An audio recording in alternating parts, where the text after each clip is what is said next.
A mammoth report on Canberra's beleaguered Bimberi Youth Justice Centre has been handed down by the Human Rights and Young People's Commissioners.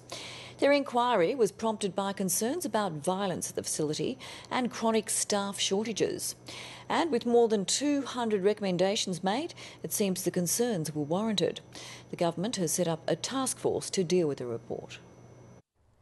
The alarm bells at Bimberi have been ringing for some time, and now the two commissioners tasked with investigating agree things need to change.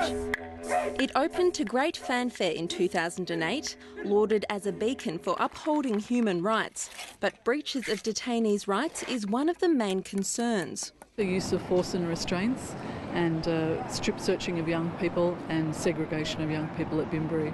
The report has found force on young people is being used more often than it should, and restraints are being used as punishment, sometimes for minor incidents. Underlying many of the problems are staff shortages and a lack of training, causing safety concerns for both staff and residents. We have always maintained our staff levels, adequate staff levels. That noted, last year there were staff shortages, there were a number of recruitment issues. We found it difficult to recruit.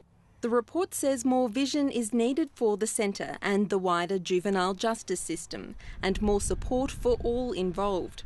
It calls for better training of staff, more thorough reporting systems and more help for detainees with special needs, particularly Indigenous young people and those with a disability. More than embarrassing, it's really unfortunate that the situation got so bad that we needed a report that had so many recommendations. I think it raises a lot more questions, and I think that our call for an open judicial inquiry remains. I think it's actually reinforced by this report. In many cases, I think the issues are touched on, but no conclusions are drawn. Joy Birch says the government's already making changes at Bimberi, but with more than 200 recommendations in the report, she's set up a task force to help the government prioritise the work.